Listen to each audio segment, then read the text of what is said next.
Hello students and welcome back to our YouTube channel.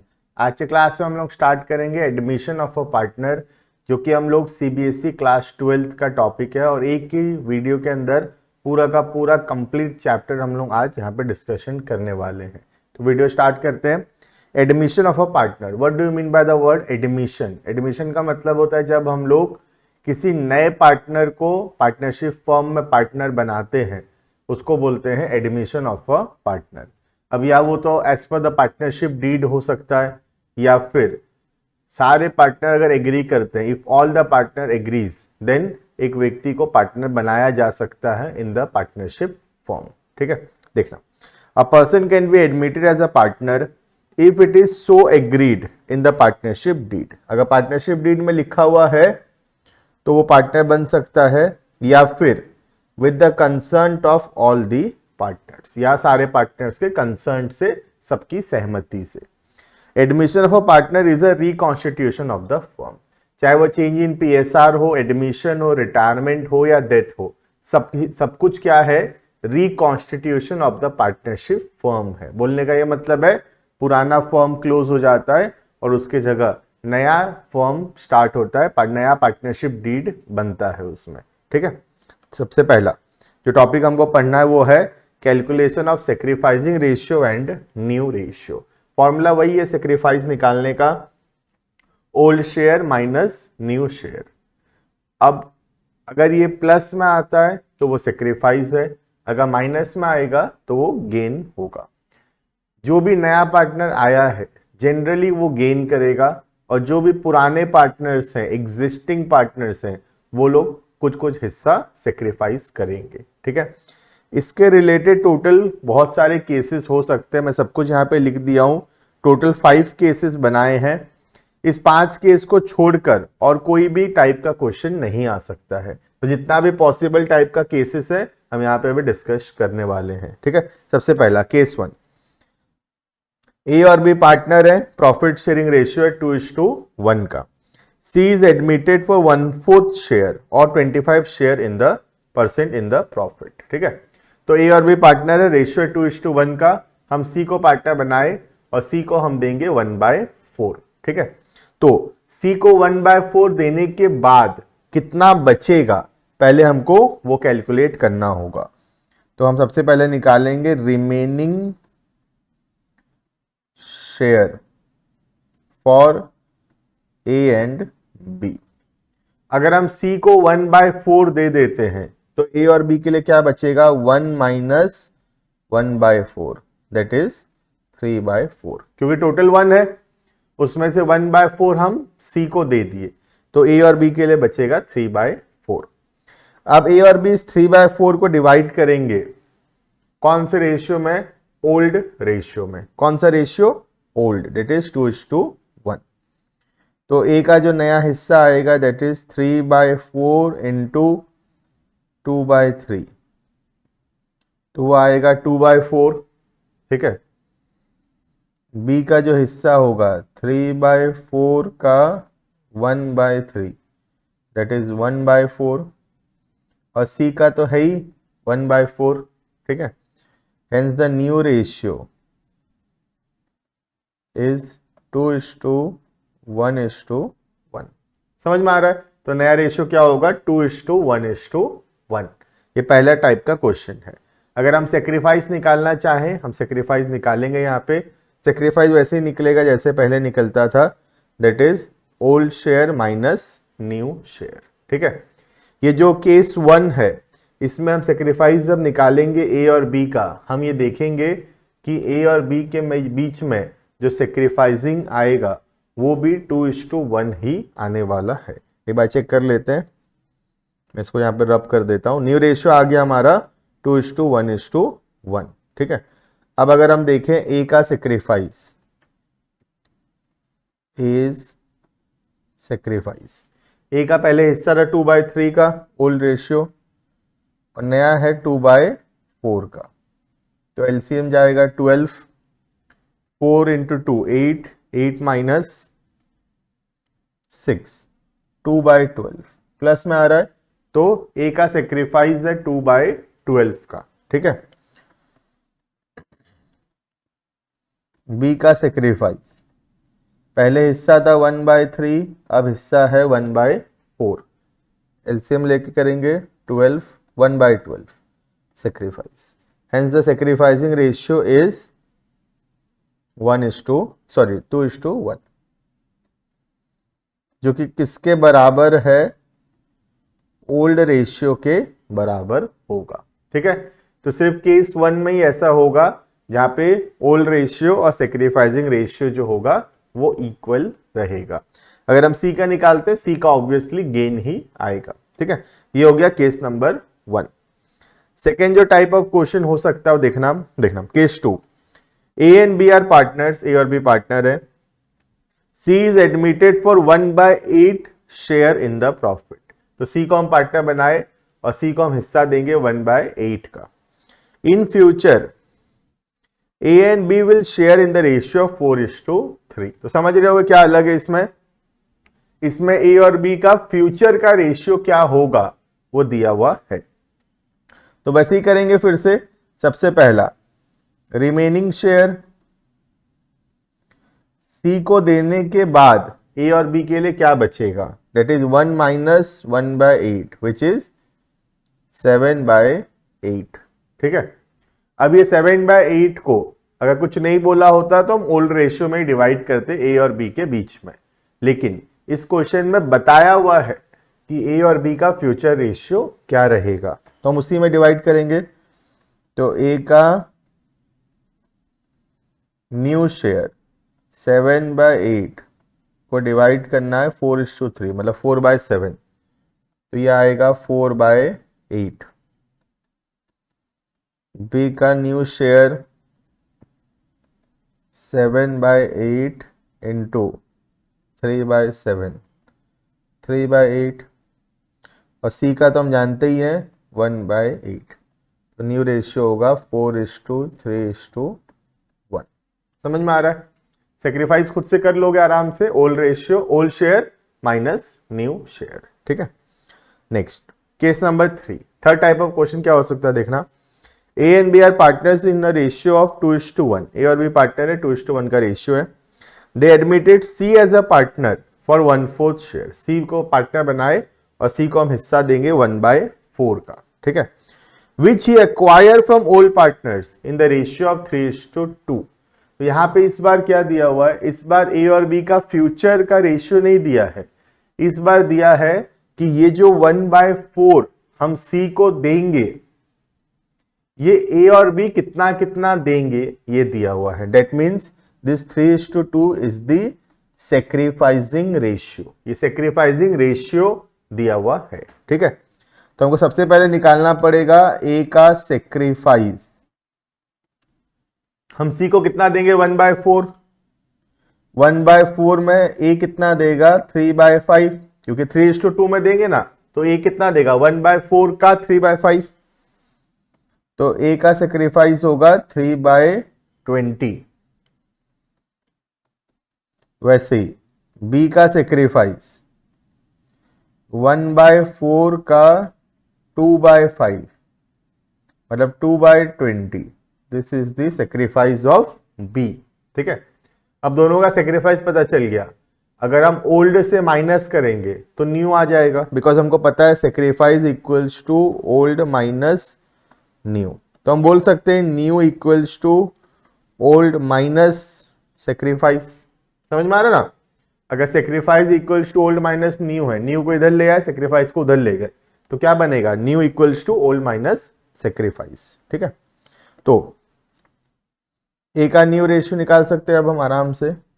ए का पहले कितना था हिस्सा 2/3, उसमें से दे दिया है 2/20, तो आ जाएगा ए का आराम से। ठीक है, एलसीएम चल जाएगा 60, 20 इंटू 2 40, 40 माइनस 6 34।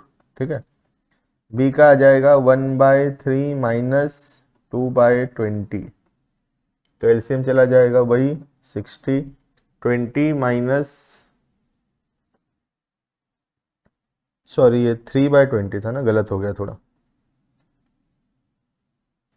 ये 3/20 था ना, तो कितना होगा 20 इंटू 2 40, 40 माइनस 9 31 होगा ये, ठीक है।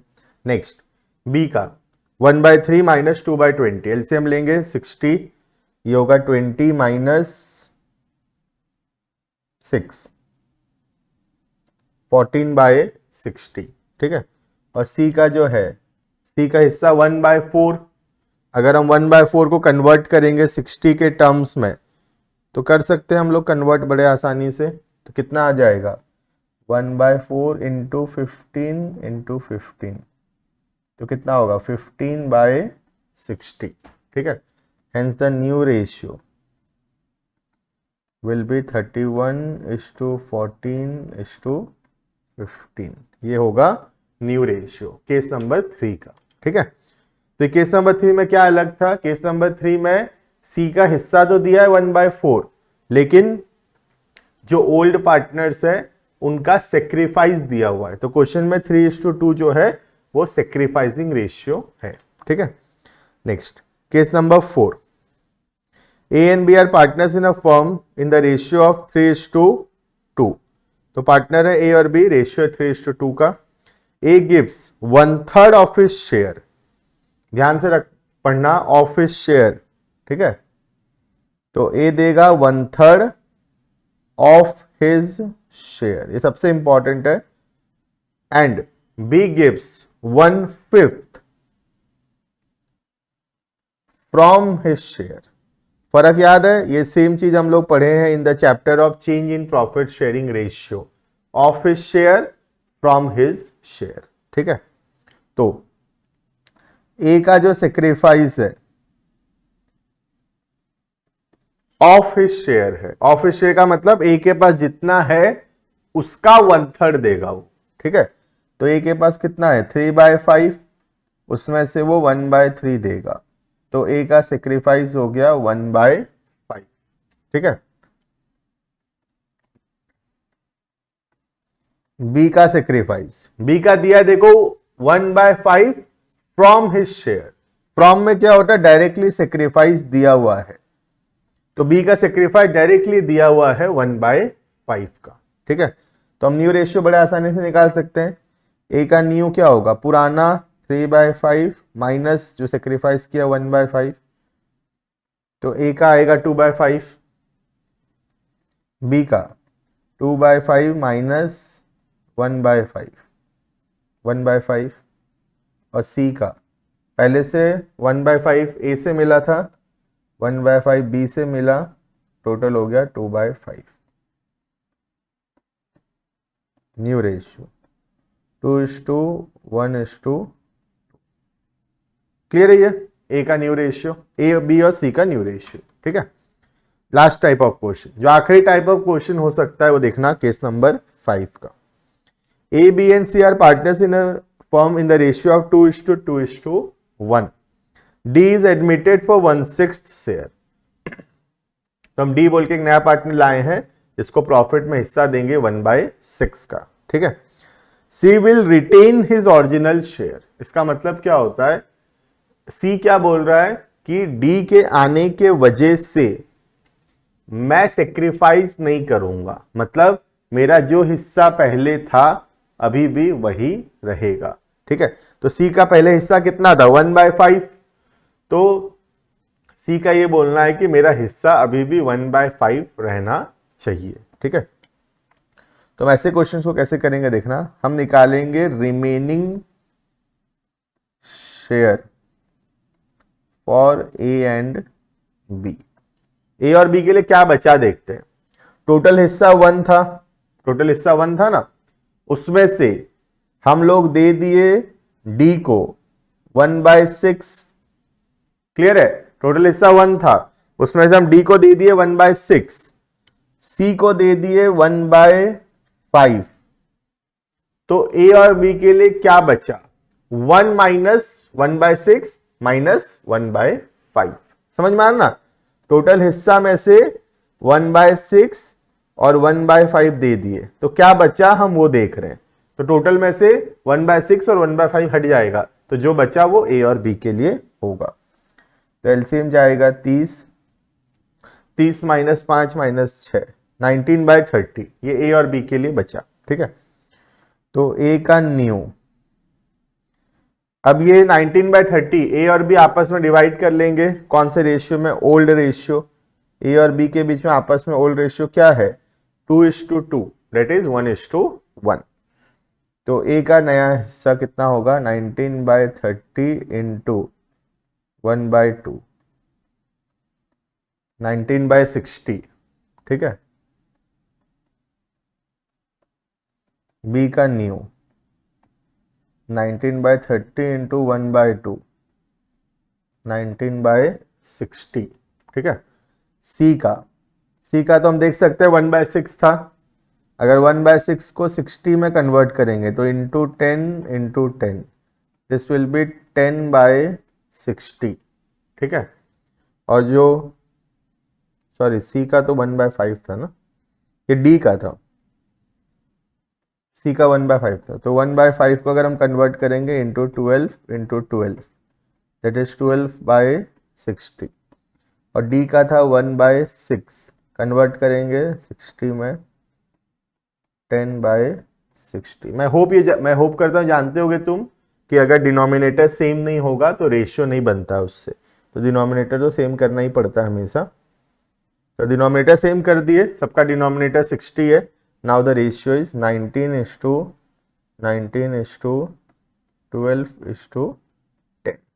This is the new ratio.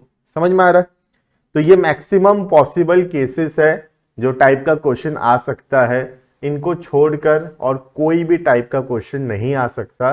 तो अगर ये 5 केस तुम अच्छे से समझ लोगे तो कंप्लीटली तुम्हारा sacrificing ratio, gaining ratio, new ratio निकालना कॉन्सेप्ट कंप्लीट हो जाएगा, ठीक है।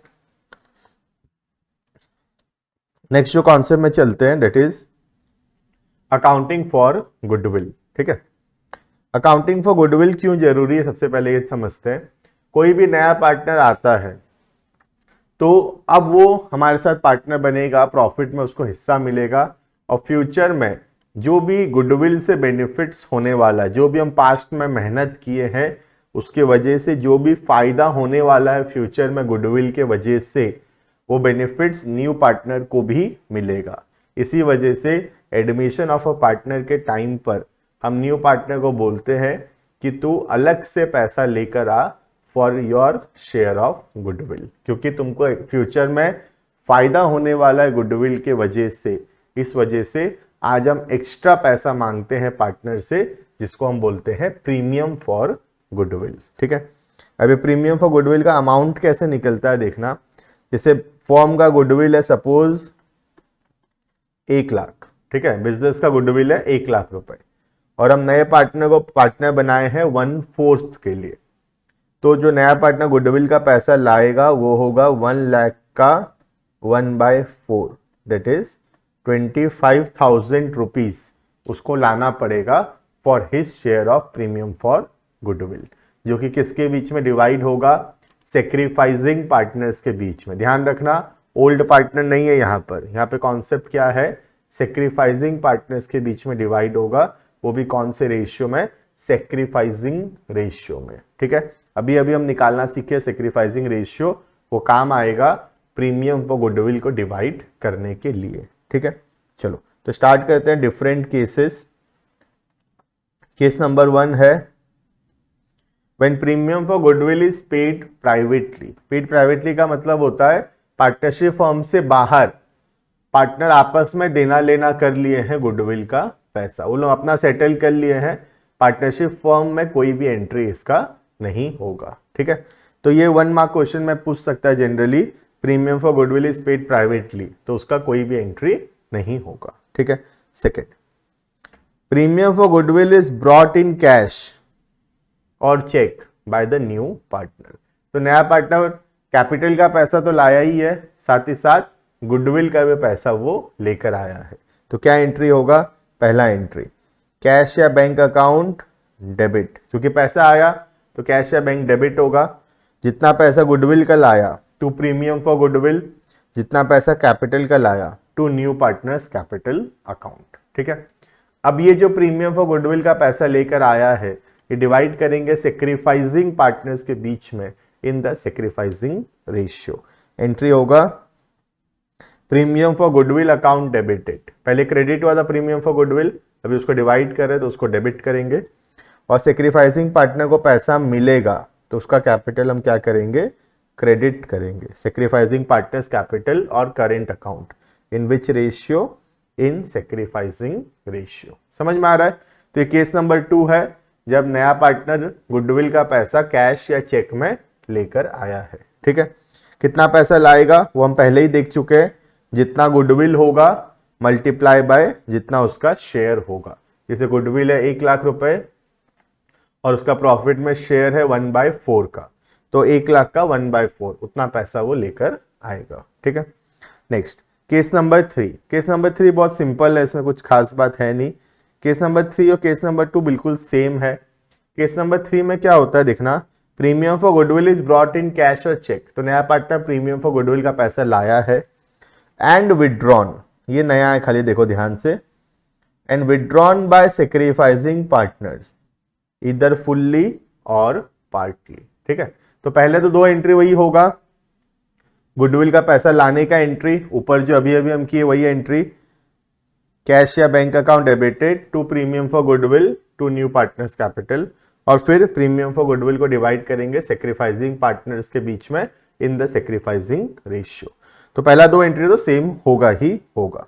उसके अलावा तीसरा एक और एंट्री होगा, वो किस चीज का एंट्री है, प्रीमियम फॉर गुडविल का पैसा सेक्रीफाइसिंग पार्टनर विड्रॉ करके अपने घर ले जाना चाहते हैं, तो ये विड्रॉ करने का एक और एंट्री होगा।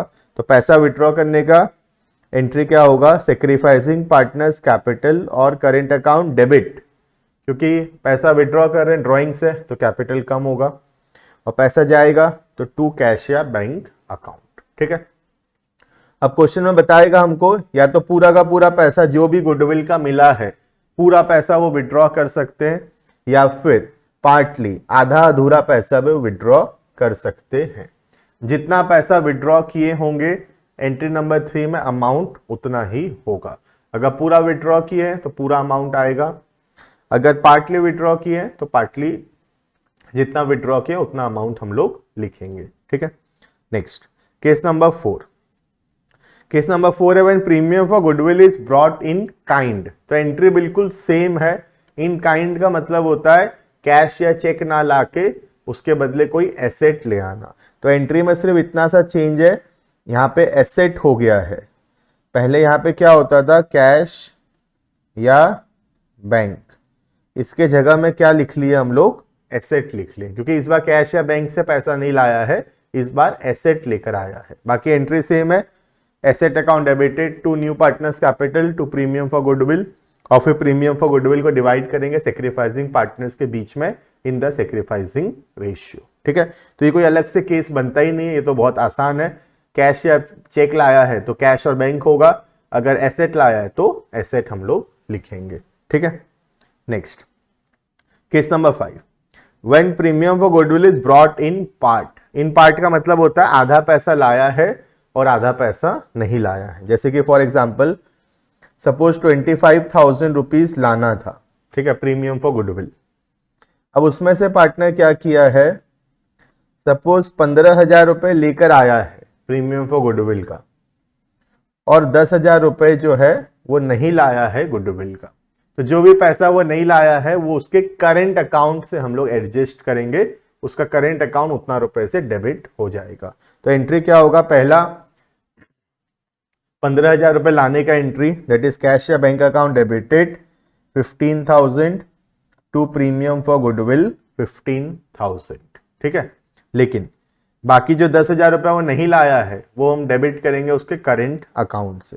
एंट्री होगा premium for goodwill account debited 15,000, new partner का करेंट अकाउंट डेबिट 10,000, और सेक्रीफाइसिंग पार्टनर्स के बीच में डिवाइड होगा 25,000 इन द सेक्रीफाइसिंग रेशियो। तो बहुत सिंपल सा कॉन्सेप्ट है, जो पैसा लेकर आया है वो तो डिवाइड होना ही है, और जो पैसा वो नहीं लेकर आया है वो हम लोग उसके करेंट अकाउंट से उतना पैसा ले लेंगे, उसका करेंट अकाउंट उतना रुपए से डेबिट हो जाएगा। ठीक है, तो केस नंबर 5 में था आधा पैसा लाया है और बाकी कुछ पैसा वो नहीं भी लाया है।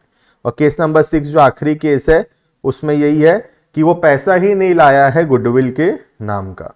तो जब पैसा ही नहीं लाएगा गुडविल के नाम का, तो पूरा का पूरा पैसा हम कहां से डेबिट करेंगे? उसके करेंट अकाउंट से। इसमें क्या हो रहा है, 25,000 लाना था, वो लाया ही नहीं पैसा, तो पूरा का पूरा 25,000 रुपए हम डेबिट करेंगे कहां से?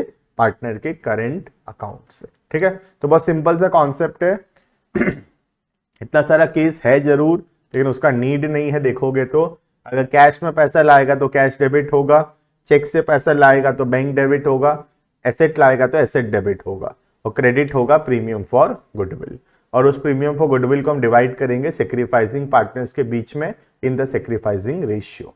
अगर बाई चांस कोई पार्टनर पैसा नहीं लाता है जितना उसको लाना चाहिए था उसके हिसाब से, तो जितना पैसा वो कम लाया होगा उतना पैसा हम लोग उसके करेंट अकाउंट से डेबिट करके एडजस्ट करेंगे। बस इतना ही सा कॉन्सेप्ट है प्रीमियम फॉर गुडविल का। ठीक है, उसके अलावा एक एग्जिस्टिंग गुडविल हो सकता है, जो कि हम लोग प्रीवियस चैप्टर्स में भी देखे हैं। तो एग्जिस्टिंग गुडविल का कुछ नहीं करना होता है। एग्जिस्टिंग गुडविल हमको दिख जाएगा बैलेंस शीट के एसेट साइड में गुडविल लिखा हुआ होगा। हमको उस गुडविल को राइट ऑफ करना है ओल्ड पार्टनर्स के बीच में इन दी ओल्ड रेशियो। तो ध्यान रखना ये बात, ये सेम था in the chapter of change in profit sharing ratio also. ठीक है, ये डिवाइड होगा ओल्ड पार्टनर के बीच में, नया पार्टनर के बीच में डिवाइड नहीं होगा। नया को छोड़कर बाकी पुराने पार्टनर्स के बीच में डिवाइड होगा, वो भी कौन से रेशियो में? पुराना रेशियो में। एंट्री होगा ओल्ड पार्टनर्स कैपिटल और current account debited to goodwill. ठीक है, उसके अलावा एक और नया कॉन्सेप्ट इसके पीछे, वो है हिडन और इन्फर्ड गुडविल। ठीक है, हिडन और इन्फर्ड गुडविल का मतलब क्या होता है? क्वेश्चन में गुडविल दिया हुआ नहीं होगा, लेकिन फिर भी क्वेश्चन में बोलेगा कि हमको गुडविल का एडजस्टमेंट करना है या गुडविल का एडजस्टमेंट एंट्री पास करना है, जबकि रियलिटी में गुडविल दिया हुआ ही नहीं रहेगा। तो ऐसे क्वेश्चंस को हम लोग कैसे करेंगे? देखना, सबसे पहले जितना पैसा नया पार्टनर लाया है उसके हिसाब से कैलकुलेट करेंगे कि फर्म का कैपिटल कितना होना चाहिए। ठीक है, जैसे कि फॉर एग्जांपल सी नया पार्टनर है और सी लाया है 50,000 फॉर 1/3 शेयर ऑफ प्रॉफिट। ठीक है, सी 50,000 लाया है कितना के लिए? 1/3 प्रॉफिट में हिस्सा के लिए। ठीक है, तो हम निकालेंगे कि टोटल बिजनेस का कैपिटल कितना होना चाहिए। ठीक है, वो हमारा स्टेप 1 है। फॉर्मूला है new partners capital that is 50,000 multiplied by reciprocal of his share.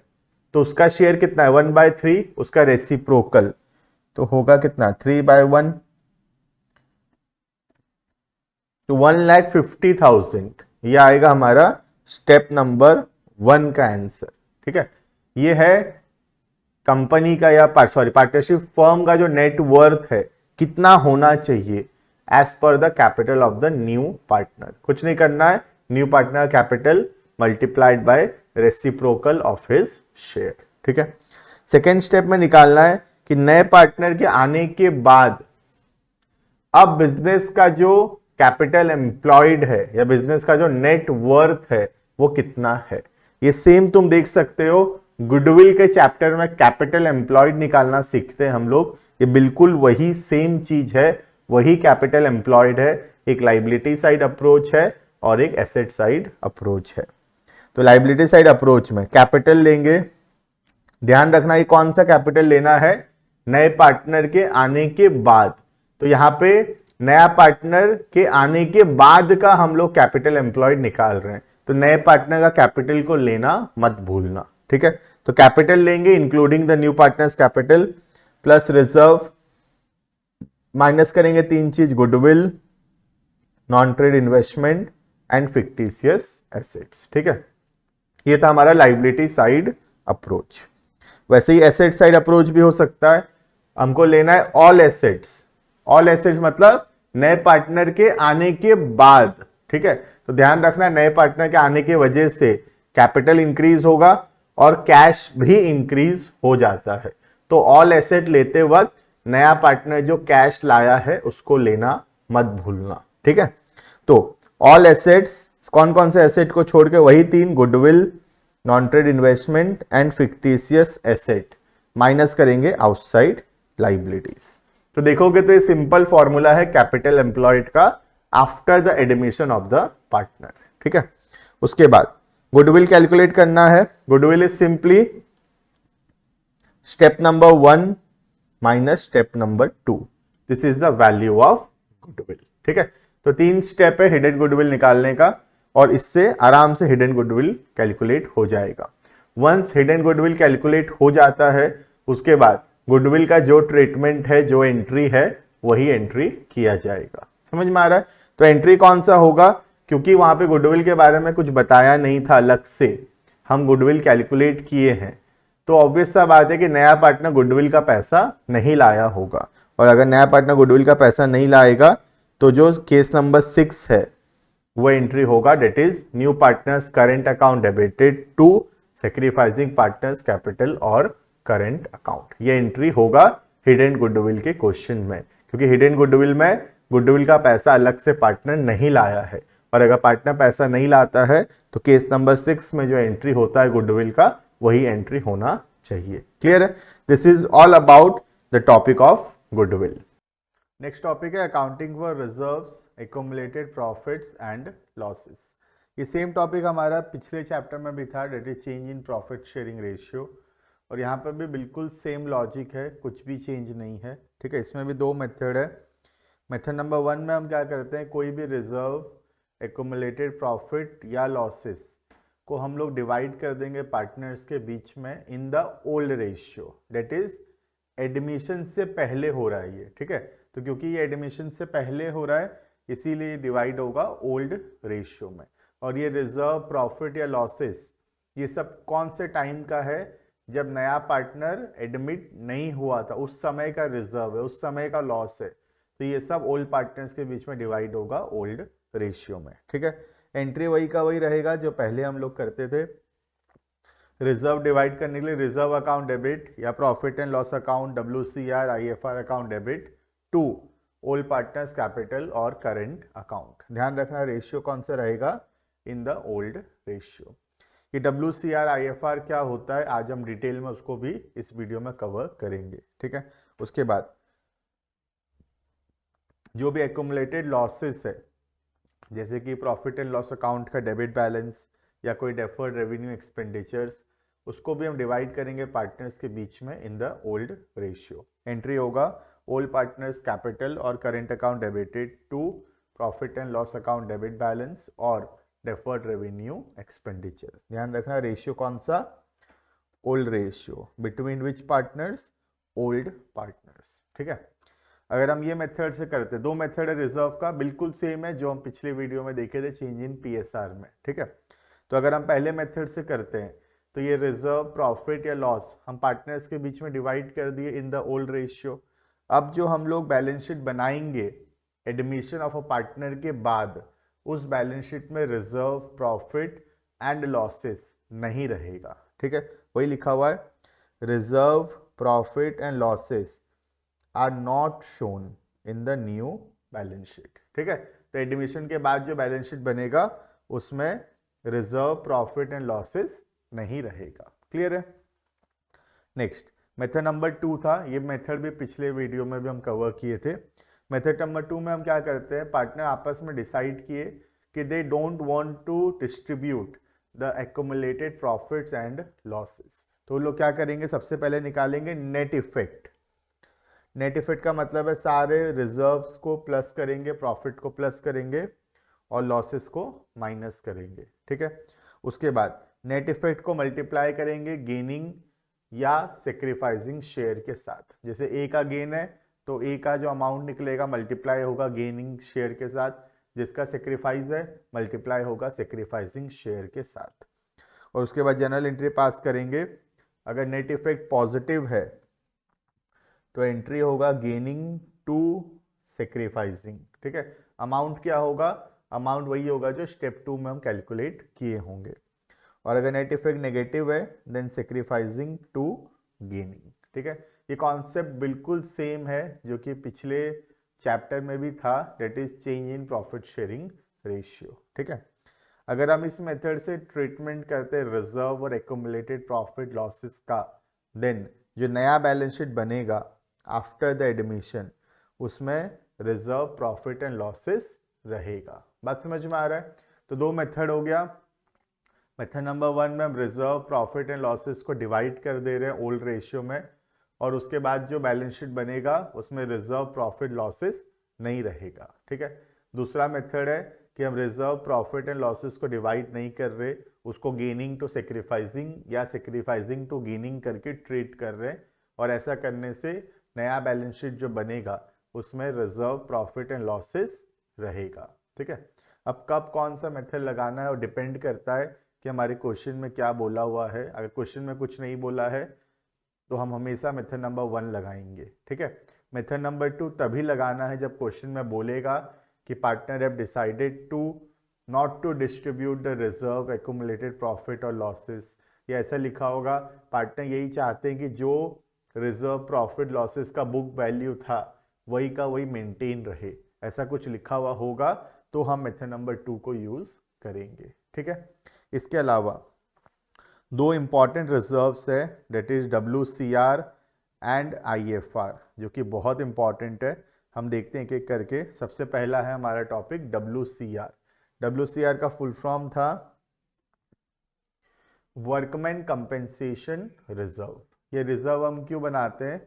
हमको लगता है कि फ्यूचर में कोई भी नुकसान हो सकता है वर्कर्स को काम करते वक्त हमारे फैक्ट्री के अंदर, और हो सकता है कि हमको कुछ कंपेंसेशन देना पड़े, और ये कंपेंसेशन जो हमको फ्यूचर में देना पड़ेगा उसके वजह से हम जो पैसा अलग करते हैं उसको बोलते हैं WCR, वर्कमैन कंपेंसेशन रिजर्व्स। ठीक है।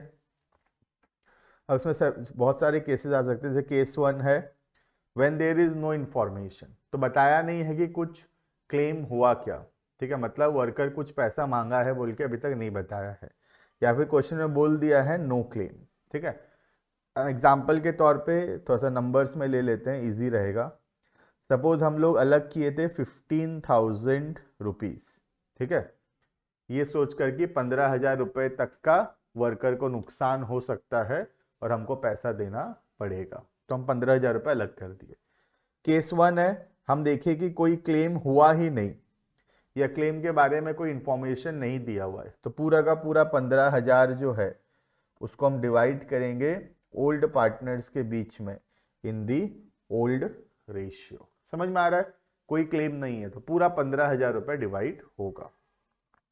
नेक्स्ट सेकेंड केस है when claim for workman compensation claim, मतलब क्लेम हुआ है, मतलब वर्कर को नुकसान हुआ है।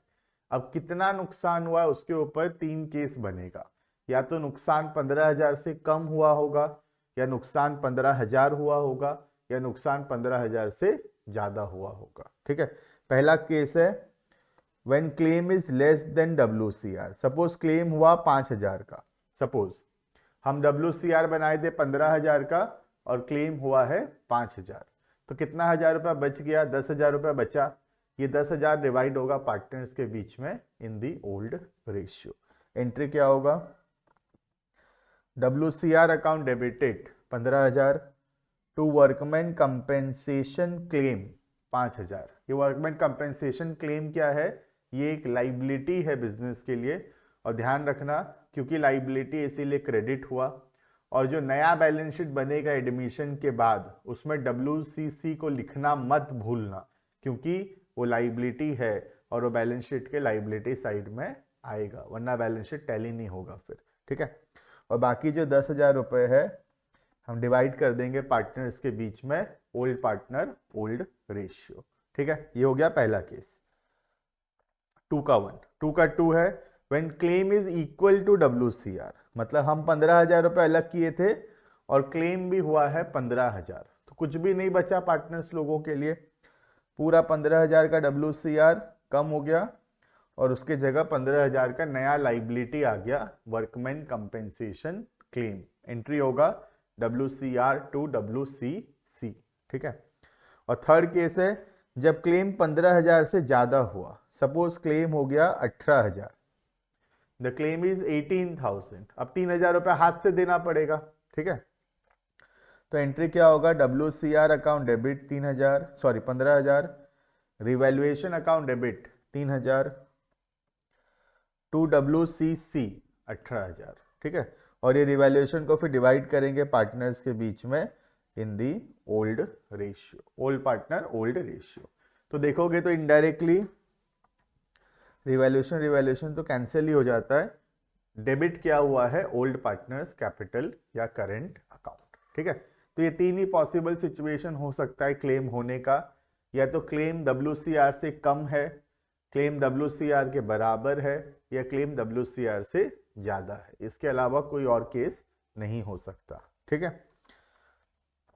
नेक्स्ट टॉपिक है IFR। IFR क्या होता है देखना, इन्वेस्टमेंट फ्लक्चुएशन रिजर्व। ये हम क्यों बनाते हैं, क्योंकि हम लोग कहीं पे पैसा इन्वेस्ट किए हैं, किसी कंपनी का शेयर डिवेंचर्स में पैसा लगाए हैं।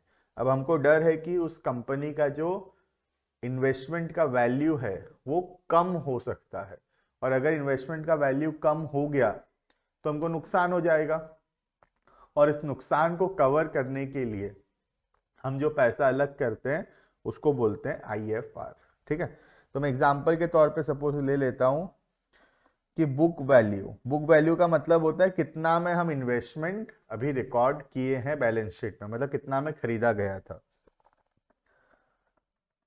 सपोज 1 लाख, तो इन्वेस्टमेंट 1 लाख में खरीदा गया था, और हम IFR बनाए हैं सपोज 10,000 का, ठीक है। हम 10,000 का IFR बनाए हैं। अब क्या क्या केस इसमें हो सकता है देखते हैं। सबसे पहला, when book value and market value is same, मतलब 1 लाख की बुक वैल्यू है और हम देखें कि मार्केट वैल्यू भी कितना है, मार्केट वैल्यू भी है 1 लाख, मतलब इन्वेस्टमेंट का वैल्यू कम हुआ ही नहीं, 1 लाख था अभी भी 1 लाख है।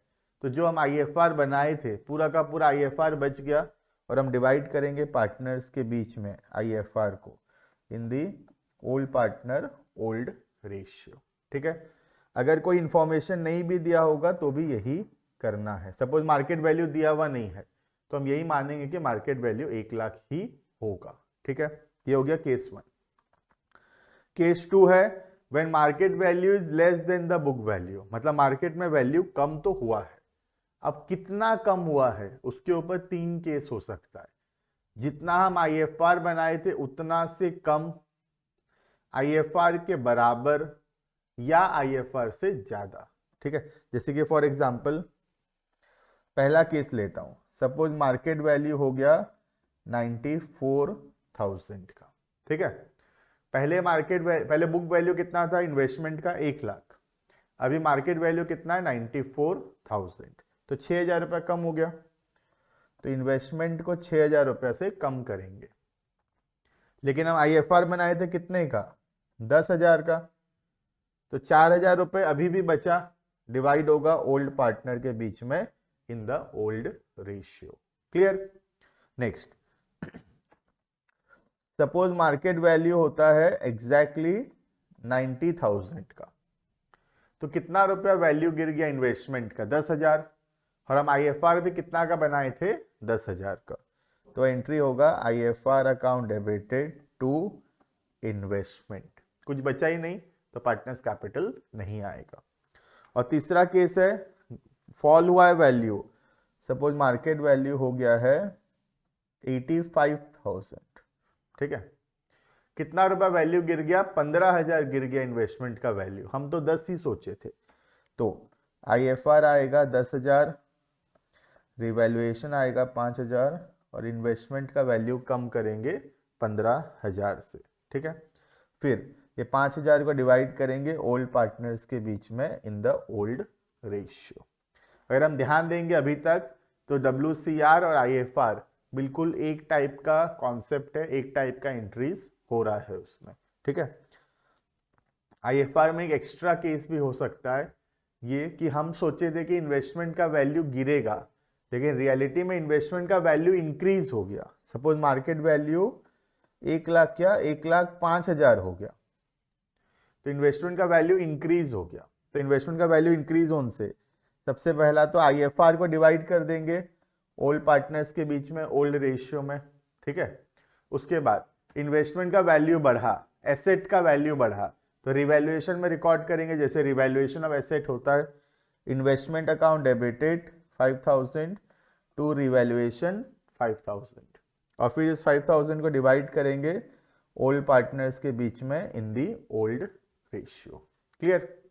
तो ये 3 पॉसिबल सिचुएशन हो सकता है आईएफआर के अंदर, ठीक है। आईएफआर डब्ल्यूसीआर बहुत ध्यान से पढ़ना, बिकॉज सारे चैप्टर्स में उसका क्वेश्चन आ सकता है, ठीक है। उसके अलावा आ जाते हैं वापस हमारे मेन कॉन्सेप्ट के अंदर। हमारा रिजर्व्स वाला टॉपिक कंप्लीट हो गया है। नेक्स्ट जो टॉपिक है इसके अंदर वो है revaluation of assets and liabilities, ठीक है। देखना, तो ये सेम कॉन्सेप्ट हम पहले भी पढ़ चुके हैं, जो चेंज इन पीएसआर का चैप्टर था, यही सेम कॉन्सेप्ट वहां पर भी था और यहाँ पर भी सेम है, ठीक है। इसमें भी 2 मेथड है। पहला मेथड है कि जब हम रिवाइज्ड वैल्यू मतलब न्यू वैल्यू को बैलेंस शीट में रिकॉर्ड करना चाहते हैं, मैक्सिमम क्वेश्चन उसी का है। 4 चीज हो सकता है, या तो एसेट का वैल्यू बढ़ेगा या कम होगा, या लाइबिलिटी का वैल्यू बढ़ेगा या कम होगा। एसेट का वैल्यू बढ़ेगा तो asset account debited to revaluation, कमेगा तो रिवैल्यूएशन टू एसेट। वैसे ही लाइबिलिटी बढ़ेगा या नया लाइबिलिटी पता चलेगा तो रिवैल्यूएशन टू लाइबिलिटी, और लाइबिलिटी कम होगा तो लाइबिलिटी टू रिवैल्यूएशन। क्लियर? उसके अलावा कुछ खर्चा हो सकता है रिवैल्यूएशन करने में, एंट्री होता है revaluation account debited to cash या बैंक, या अगर पार्टनर खर्चा किया या पार्टनर को हम रेम्यूनरेशन दिए तो टू पार्टनर्स कैपिटल, ठीक है। जो भी प्रॉफिट या लॉस होगा वो डिवाइड होगा ओल्ड पार्टनर्स के बीच में, कौन से रेशियो में? ओल्ड रेशियो में, ठीक है। तो ये बिल्कुल सेम कॉन्सेप्ट है जो चेंज इन पीएसआर के अंदर था, इसमें कोई भी नया बात है ही नहीं, ठीक है। ये रिवैल्यूएशन अकाउंट का फॉर्मेट है, ये भी हम पहले वीडियो में ऑलरेडी देख चुके हैं, ठीक है। डेबिट साइड में आता है एसेट का वैल्यू कम हुआ, लाइबिलिटी का वैल्यू बढ़ा, बेसिकली जो भी चीज से नुकसान हो रहा है वो सब डेबिट साइड में आएगा, या कोई खर्चा हुआ। जो भी चीज से फायदा हो रहा है, जैसे कि एसेट का वैल्यू बढ़ा या लाइबिलिटी का वैल्यू कम हुआ, तो वो क्रेडिट साइड में आएगा। जो भी प्रॉफिट या लॉस होगा डिवाइड होगा पार्टनर्स के बीच में इन द ओल्ड रेशियो, ठीक है। अगर हम इस मेथड से रिवैल्यूएशन करते हैं, that is by preparing revaluation account, तो इससे क्या होगा, जो नया बैलेंस शीट बनेगा एडमिशन के बाद, उसमें बैलेंस शीट में एसेट लाइबिलिटीज का न्यू वैल्यू रिकॉर्ड किया जाएगा, ठीक है। एक दूसरा मेथड भी था नेट इफेक्ट का। इसमें पार्टनर आपस में डिसाइड किए कि जो बैलेंस शीट बनेगा एडमिशन के बाद, उसमें एसेट और लाइबिलिटी का पुराना वैल्यू को ही हम रिकॉर्ड करते रहेंगे, ठीक है। तो सबसे पहले निकालेंगे net effect, that is increase in asset और डिक्रीज इन लाइबिलिटी। प्लस होगा जिससे भी फायदा हो रहा है, प्लस होगा जिससे भी नुकसान हो रहा है, जैसे कि डिक्रीज इन एसेट या फिर इंक्रीज इन लाइबिलिटी, माइनस होगा, यह आएगा नेट इफेक्ट। अब नेट इफेक्ट आने का वैसे ही करेंगे जैसे पहले कर रहे थे रिजर्व्स में भी, नेट इफेक्ट को मल्टीप्लाई करेंगे गेनिंग सेक्रीफाइसिंग शेयर के साथ, और उसके बाद एंट्री करेंगे। नेट इफेक्ट अगर पॉजिटिव होगा तो एंट्री होगा गेनिंग टू सेक्रीफाइसिंग, और अगर नेगेटिव होगा तो एंट्री होगा सेक्रीफाइसिंग टू गेनिंग, ठीक है। ये सेम चीज हम चेंज इन पीएसआर का वीडियो में भी ऑलरेडी देख चुके हैं, ठीक है। अब इस मेथड के बाद जो बैलेंस शीट बनेगा, उस बैलेंस शीट में एसेट लाइबिलिटीज का ओल्ड वैल्यू रिकॉर्ड होता रहेगा। अब सवाल ये कि हमको कौन सा मेथड करना है, तो हमारे एग्जाम में तो जनरली मेथड नंबर 1 ही आएगा, और अगर कुछ नहीं बोला है तो हम मेथड नंबर 1 से ही करेंगे। क्वेश्चन में अगर बोलेगा मेथड नंबर 2 लगाने, कैसे बोलेगा? क्वेश्चन में बोला हुआ होगा कि पार्टनर आपस में डिसाइड किए कि नया वैल्यू रिकॉर्ड नहीं करेंगे, या पार्टनर आपस में डिसाइड किए कि पुराना वैल्यू ही रिकॉर्ड होता रहेगा, ऐसा कुछ लिखा हुआ है तो हम मेथड नंबर 2 लगाएंगे, और एल्स हम हमेशा मेथड नंबर 1 ही इंप्लीमेंट करेंगे। क्लियर? नेक्स्ट तो देखेंगे तो रिवैल्यूएशन में कोई भी नया टॉपिक नहीं था, जो प्रीवियस चैप्टर्स में था वो यहाँ पर भी बिल्कुल सेम है, ठीक है।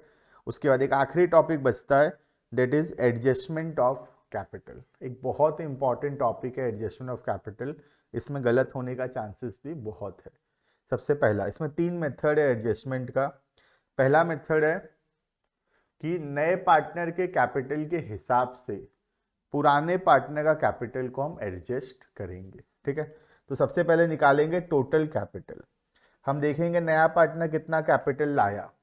सपोज नया पार्टनर लाया है 50,000, ठीक है, और नए पार्टनर का प्रॉफिट में हिस्सा है 1/5, तो उसका रेसिप्रोकल करेंगे 5/1। तो बिजनेस का टोटल कैपिटल होना चाहिए 2.5 लाख रुपए।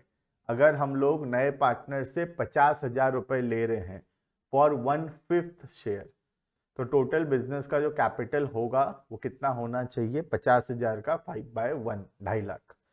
अब 2.5 लाख को हम डिवाइड करेंगे कौन से रेशियो में, न्यू प्रॉफिट शेयरिंग रेशियो में, ठीक है। और देख लेंगे कि कौन से पार्टनर का कितना कैपिटल होना चाहिए। उसके बाद हम देखेंगे कि कौन से पार्टनर का कितना कैपिटल है अभी after all adjustments. All adjustment मतलब रिवैल्यूएशन, रिजर्व्स, गुडविल, सब कुछ करने के बाद अभी पार्टनर का कितना कैपिटल है। अगर किसी पार्टनर का कैपिटल ज्यादा है तो उसको बोलते हैं सरप्लस, और किसी पार्टनर का कैपिटल अगर कम है तो उसको बोलते हैं डेफिसिट। सरप्लस का मतलब है जितना कैपिटल होना चाहिए एज पर स्टेप नंबर 2, हमारा कैपिटल बहुत ज्यादा है, ठीक है। तो स्टेप नंबर 2 का मतलब है कितना कैपिटल होना चाहिए। अगर हमारा एक्चुअल कैपिटल स्टेप 2 से ज्यादा है तो उसको बोलेंगे सरप्लस, और अगर हमारा कैपिटल स्टेप 2 के हिसाब से कम है तो उसको बोलेंगे डेफिसिट। जैसे कि फॉर एग्जांपल हमारा कैपिटल होना चाहिए 1 लाख और हमारा कैपिटल 1,10,000 है, तो इसको बोलेंगे सरप्लस है 10,000 का। और अगर हमारा कैपिटल होना चाहिए 1 लाख और है 80,000, तो इसको बोलेंगे 20,000 का डेफिसिट है, ठीक है। अगर डेफिसिट है तो पार्टनर उतना पैसा घर से लेकर आएगा, एंट्री होगा कैश बैंक, या फिर अगर कैश बैंक में नहीं लाया तो उसके करेंट अकाउंट से हम एडजस्ट करेंगे। Partners current account debited to partners capital account. और अगर सरप्लस होगा तो उतना पैसा वो विड्रॉ करके घर ले जाएगा, एंट्री होगा partners capital account debited to cash to bank, या फिर हम उसके करेंट अकाउंट में उतना रुपए ट्रांसफर करेंगे, ठीक है। अब नॉर्मली हम कैश बैंक से ही करते हैं हमेशा। अगर क्वेश्चन में बोला होगा करेंट अकाउंट से करने तो हम करेंट अकाउंट से एडजस्ट करेंगे, और एल्स हम हमेशा कैश या बैंक से एडजस्ट करेंगे इसको, ठीक है। ये हो गया पहला मेथड। दूसरा मेथड है कि जब पुराना पार्टनर के कैपिटल के हिसाब से नए पार्टनर कितना कैपिटल लाएगा वो डिसाइड होगा। तो इसमें क्या करते हैं हम लोग, सबसे पहले पुराने पार्टनर कैपिटल निकालते हैं आफ्टर ऑल एडजस्टमेंट्स, ठीक है। सपोज ए और बी जो है वो पुराने पार्टनर है, इन दोनों का कैपिटल मिला के आया 8 lakhs, ठीक है। अब हम देखते हैं कि ए और बी का प्रॉफिट में हिस्सा कितना है। सपोज हम सी को पार्टनर बनाए हैं 1/5 के लिए, ठीक है।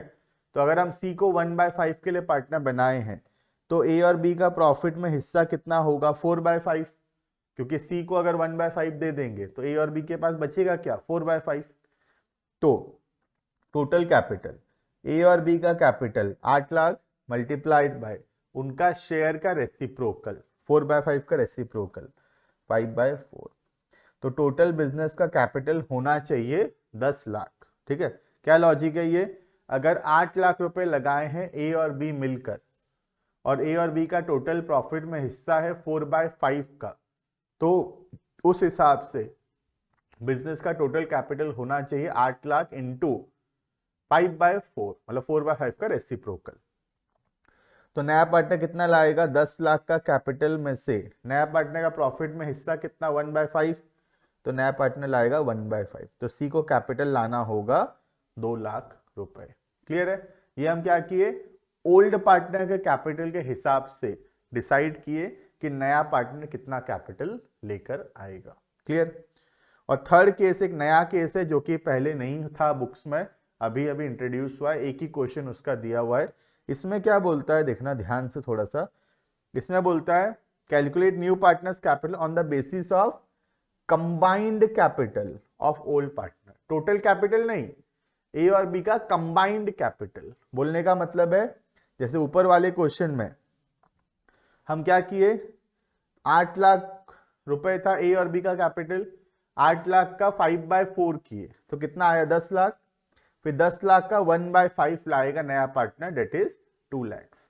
लेकिन अगर कंबाइंड कैपिटल लिखा होगा तो डायरेक्टली क्या करेंगे, ए और बी का कैपिटल कितना है 8 लाख, सी कितना लाएगा 8 लाख का 1/5, तो सी विल ब्रिंग 1,60,000। बात समझ में आ रहा है? ये न्यू टाइप ऑफ क्वेश्चन है, एक ही क्वेश्चन इसका दिया हुआ है टीएस ग्रेवाल के बुक में, बाकी तो कहीं ये ज्यादा था नहीं। तो थोड़ा ध्यान रखना, जब पॉइंट नंबर सी एक नया केस है, कंबाइंड कैपिटल अगर लिखा हुआ होगा तो कंबाइंड कैपिटल में हम क्या करेंगे, ए और बी का टोटल जितना कैपिटल है 8 लाख, ठीक है, उस 8 लाख से डायरेक्टली 1/5 करके 1,60,000 निकाल लेंगे हम लोग, that is the capital of the old part new partner, that is mister C.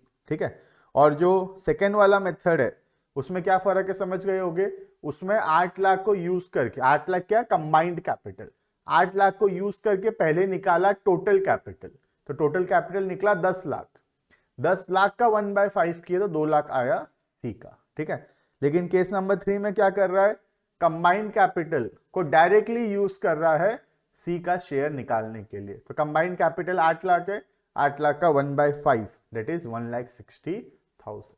ठीक है, एक क्वेश्चन देख लेना इसका और ज्यादा क्लियर हो जाएगा। तो इसी के साथ हमारा चैप्टर कंप्लीट होता है एडमिशन ऑफ अ पार्टनर।